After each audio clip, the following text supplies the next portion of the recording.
You and I live in a cursed, messed up world, just in case you haven't noticed. Wasn't Jesus supposed to? And there's a lot of havoc and a lot of chaos. And when you read the Bible, you bump into Genesis chapter 3.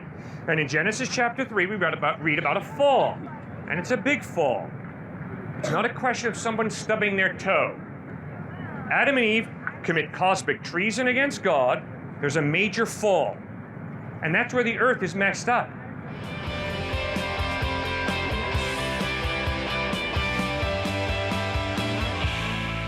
How is it just to put a person who is a good person by society standards and a person who has killed many people in the same boat?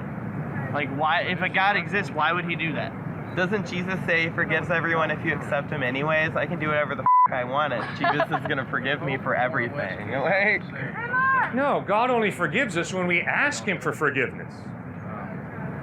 We have to ask him for forgiveness. In humility, we have to ask him to forgive us. Now, think about this. If I steal $500 from this guy, and he says, Cliff, you stole $500 from me. And I say, well, here's $250. He says, wait a second, Cliff, you stole $500. You owe me more than $250. And I say, bug off. I think I owe you $250, so here's the $250.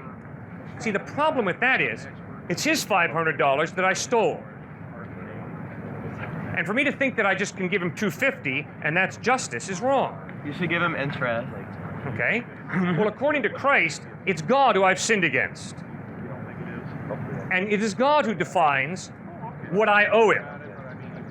And according to God, when I sin, what I owe him is my life. The wages of sin is death. God's a selfish. What if he owes Why me is when God I a get selfish cancer? person? I think God should give me something nice if I get cancer. He's the one who gave me it. You know, like, if I have to give God all this when I get cancer or HIV or some disease, doesn't God owe me something? No, God doesn't owe us anything. God gave us the gift of life and we messed it up. So God has been very generous. God gave his only son, Christ, to bleed and die on a cross. So, I mean, God has given himself for us.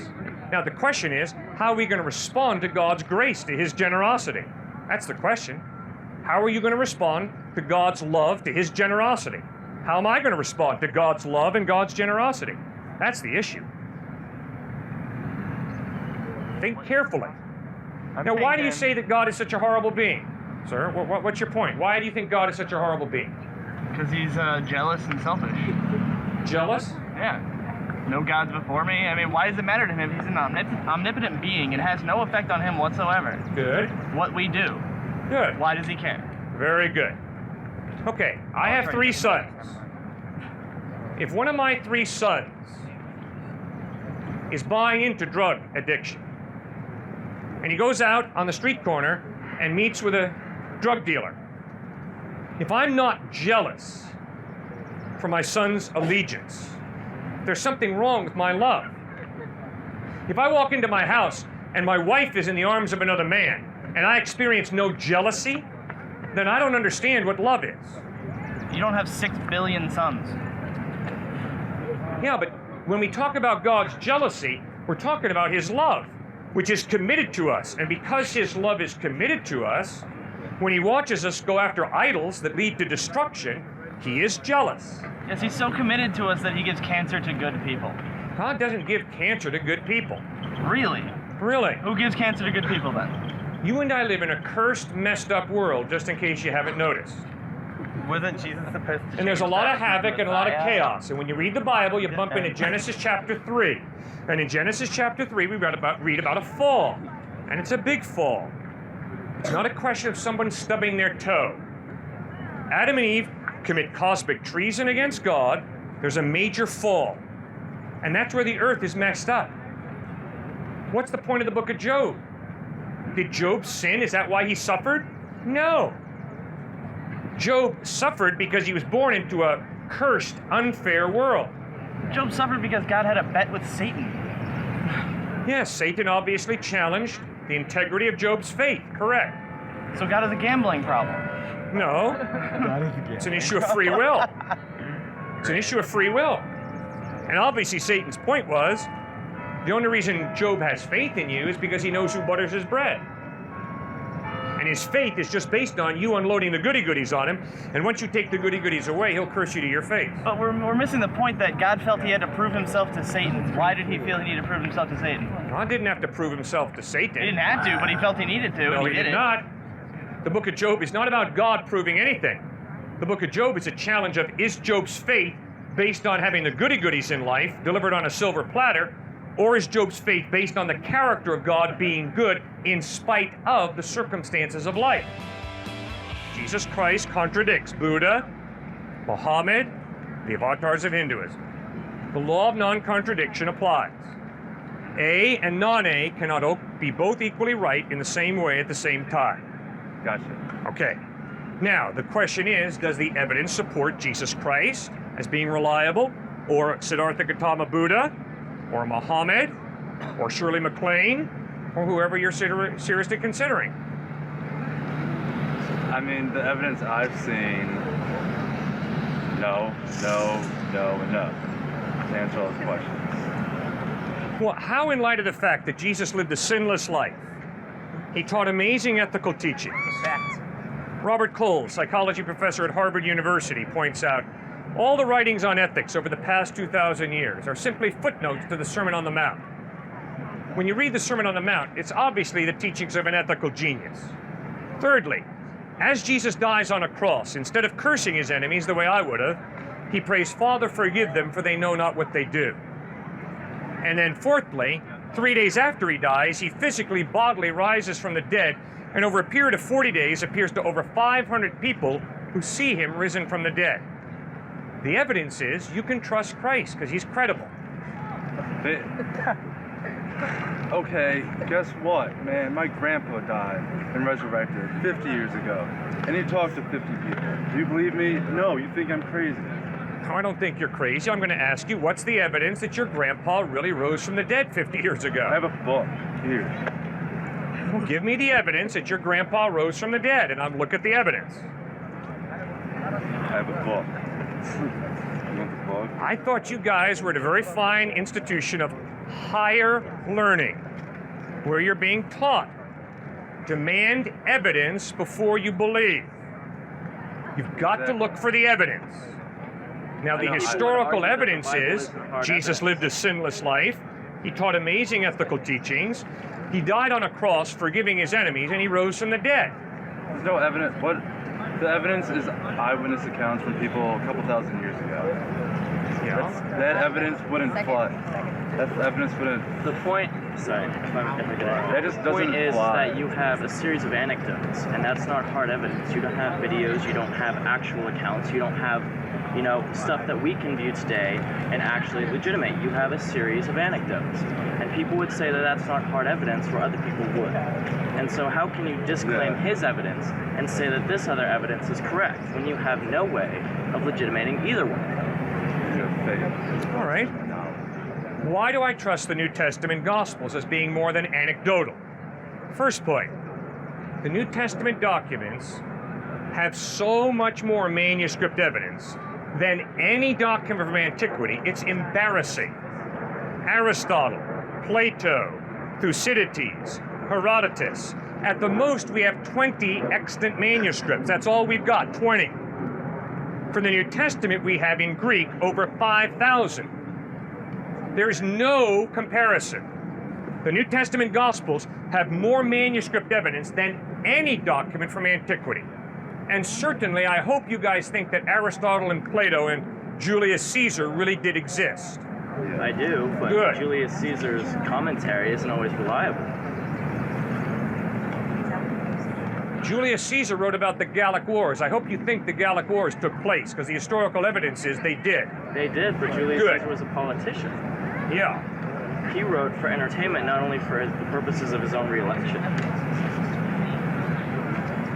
Good point. If you use evidence, it ceases to be faith. That's where you and I disagree. I would argue that if you believe something with no evidence, that is blind gullibility. Dude, took the words right out of my mouth. Good. Honest.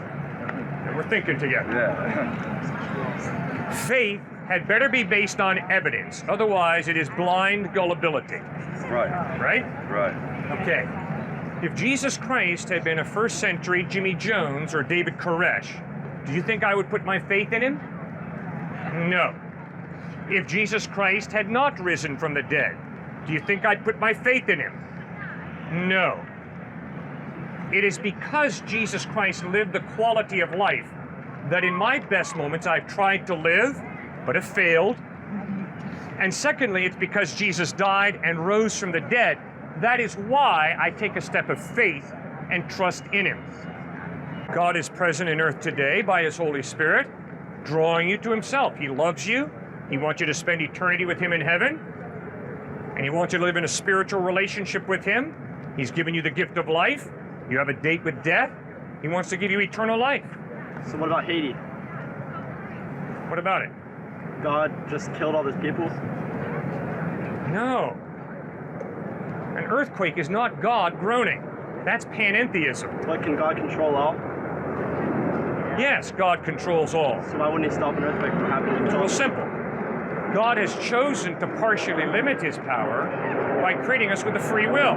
The reason that God chooses to limit his power is because if he doesn't give you a free will, can you love? Of course. How does a machine love? How does an automaton love? How does something that doesn't have a free will love? Is a machine alive? Does your dog love you? Sir, if you've been dating a young lady for the past 2 months and she's told you that she loves you, and tonight your father calls you up and says, son, I've been paying her $1,000 a week to love you, how would you feel? I'd feel pretty upset, but I don't have a girlfriend. Good. I'm glad you'd be upset. All right? Why? Because love, in order to be real, has to be free. Your dog is free and loves you. I don't know. I've never had a good conversation with my dog. So I don't know about dogs. But I do know about my wife. I do know about my friends. I do know about my 3 sons. They do love me. It's crazy of them to love me, but they love me freely. Dogs aren't naturally advanced as us. They can't talk. They don't have the ability to converse with us. Okay, that's why I don't know whether a dog loves or not. I don't know what goes on in the mind of a dog. If you do, great. I don't. But this all comes back to, why does God allow terrible things to happen? You say that it's free will. Why does he allow us to have the free will to allow terrible things to happen? We didn't make that earthquake. Right. Neither did God. Instead, Genesis 3 records that when we human beings rebelled against God, he took a step back from planet Earth, and chaos filled the gap. Nature began to unravel, break down. And so we're born into a cursed, messed up, unjust, unfair world. Not because God created it that way, but because we human beings told God, get lost. He steps back from planet Earth, and chaos erupts. So you're born into an unfair world, as am I, as are the Haitians. Nature's cursed. Cursed because we don't follow God. Cursed because we told God, get lost. He steps back from planet Earth, and chaos erupts. So why do good people die for no reason then? Because life is chaotic and messed up. Then why should we feed the hungry? Why should we feed the hungry? We should feed the hungry because they have real value as human beings created in the image of God. Because God created us with an understanding of justice and love and compassion. And God holds us responsible to feed the hungry because that's why he created us, to love. And when you see someone who's starving, you got to feed them. When you see someone with cancer, you got to try and find a solution to their cancer. Why must it be done for God? Why can't I do it out of the good of human will? You can do it out of the good of human will. But God says it has to be done for him. No, God doesn't say it has to be done for him. But the question is, why do you do it out of goodwill? Why?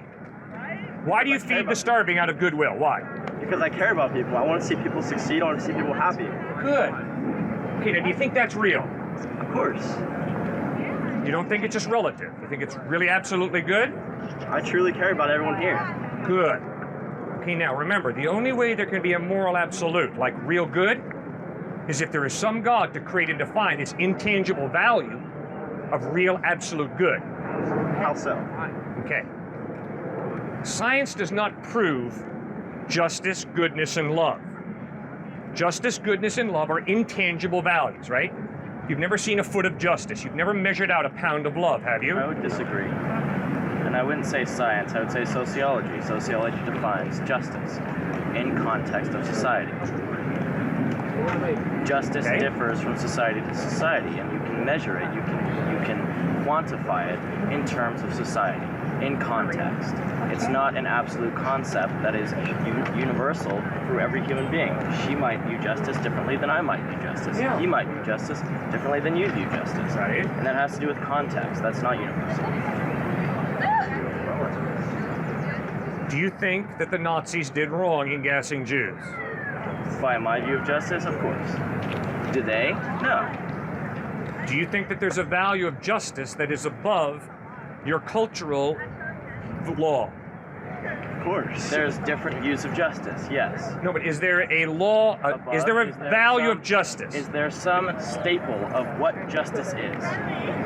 No, I don't think so. Okay, good. You've heard of the Nuremberg trials? Yes. 1945 to 1949, right? Now, the lawyers for the Nazis were brilliant. And what they argued was, you allies have to understand something. These Nazi soldiers gassed Jews because their commander told them to. Yes. Secondly, because their culture told them to. Yes. So who do you Americans and English and French think you are in judging Nazis who were simply following orders and their culture? The Nuremberg trials shut down until the American counsel, Robert Jackson, stood up and said there is a law above the law.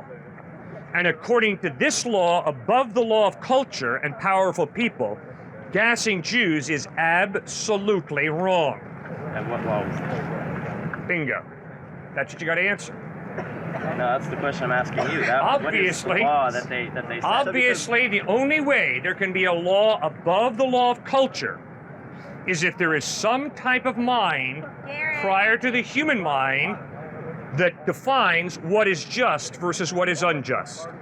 I'm standing here saying, you know, because you have a conscience and a rational mind, that gassing Jews is absolutely wrong. I was a strict Christian for the longest time until I started reading about how the religions steal from one another, and then I read all of Stephen Hawking's works and how the Earth came about and the possibility that the Earth has been around. I mean, I'll still honestly tell you, I guess I'd say I'm agnostic then. I have no idea, you know. I'm a skeptic. I know that there's no way to know if there's a God or not, and so I don't really waste a whole lot of time on it because I'm going to be the same person morally that I am whether I believe that there's a God or not. So as far as Jesus goes, I probably don't really believe that. I believe that religion is a tool used to control people and to get them to think a certain way. But my personal morality, I would live the same way whether I thought there was, you know, whether I believed in Jesus or not. So it's not really taxing to me because... Okay, the eyewitnesses of Christ who saw him risen from the dead, who wrote about him, what did they benefit versus what did they lose? Well, I mean, you have to assume, you have to wonder who actually, I mean, nobody knows who exactly wrote what book and when. I mean, they're not copyrighted and, you know, I mean, they very well, you know, they know years around when they've been published or when things have been found, but I don't know who wrote them. I don't know if they were there. I don't know. Again, why would you do something like that? Because you can control a very large group of people. You know, if there was no morality, if people didn't think that they were going to heaven if they were good, I mean, how many more wars would there be? How many more, in my opinion, there would be? Everyone would try and rule the world. I mean, but people believe there's a God, so they think, well, I'm not going to do that. I don't want to go to hell. Sir, what did the first century followers of Christ who saw him risen from the dead gain? Well, I don't know that there was any. I don't think I believe that he was risen from the dead. Okay, but they claim to have seen him risen from the dead. Now, if they were lying, which is a possibility... So says the Bible is what I'm saying. They lived in an occupied country. Yeah, and what did the occupation forces do to those first century followers of Christ? Persecution. Thank you. Persecution. So, the folks who made up this lie, this hoax, that Jesus had risen from the dead, they didn't gain anything from their lie, did they? What they got was persecution and death. But the Bible is But published. they martyred themselves, and look where they are today. That's No, not they an didn't occupied martyr country by Rome themselves. anymore, is it? The Romans martyred them. Nero, Diocletian. The Romans martyred them. And why did they martyr them? These guys who said they saw Jesus risen from the dead, stood before the Roman soldiers, and the Roman soldiers said, say Caesar is Lord and live. Just to include Caesar to your pantheon of deity, and we'll let you live. Or else maintain that your Jesus is Lord, that he is risen from the dead, and we will kill you for it. So remember what you're saying. Because These that's what guys starts created a movement lie against an occupation. that they had seen Jesus That's risen how from it the dead. starts. And they were all so committed to their lie that they all died for it. Well, but this is where is that information coming from that Just happened? study the first century, sir. The Christians were martyred for their belief that they had seen Jesus risen from the dead. It's not in the Bible. But how It's in many- Roman history and but how Jewish many- history. How many people saw it is what I'm saying, in your opinion? Tons of people saw the early Christians get thrown to the lions. No. I'm saying how many people saw Jesus rise from the dead? Over 500, Paul writes in 1 Corinthians 15. Okay, so that's 500 out of the 100 billion Yeah. people that have lived. Yeah. So just think, you've got these eyewitnesses saying, we saw Jesus risen from the dead. And if you're right that they're lying, which is a possibility, I'm not saying they're lying. the I'm problem just saying is that they're I'll say creating they're a lying. hoax. it's published later. I mean, the Bible wasn't written right then. As soon as he was risen, they didn't sit down and write it down. It didn't come along till later. So they weren't the ones writing it. These witnesses, people later that are writing and say, hey, all these other people saw it. They didn't see it. Sir, 50 days after the resurrection of Christ, Peter stands up on the streets of Jerusalem and says, you killed the Christ, God raised him from the dead, and we're all eyewitnesses of this fact. He didn't write that And I down, can though, promise did he? you, Nero killed those Christians because they were following Christ. That's the historical evidence. So, if those eyewitnesses were lying, they died to cover up what they knew to be a lie.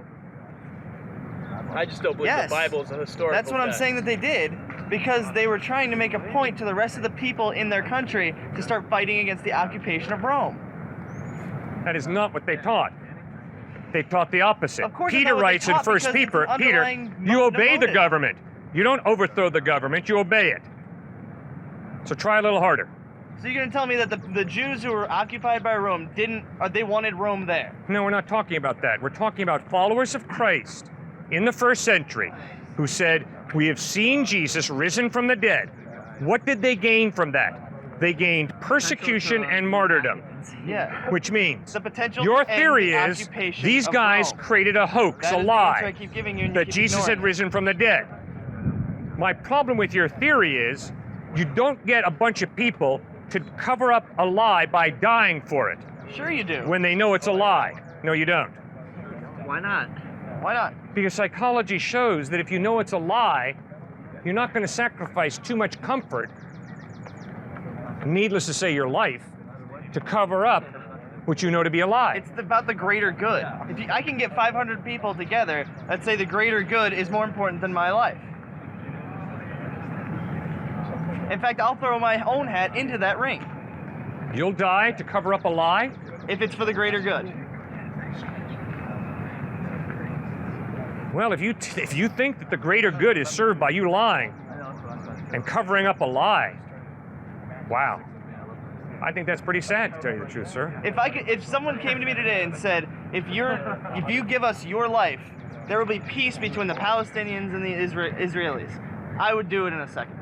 Good for you. I admire your altruism. And of the 6 billion people, I bet I could come out with 499 more people that would do that.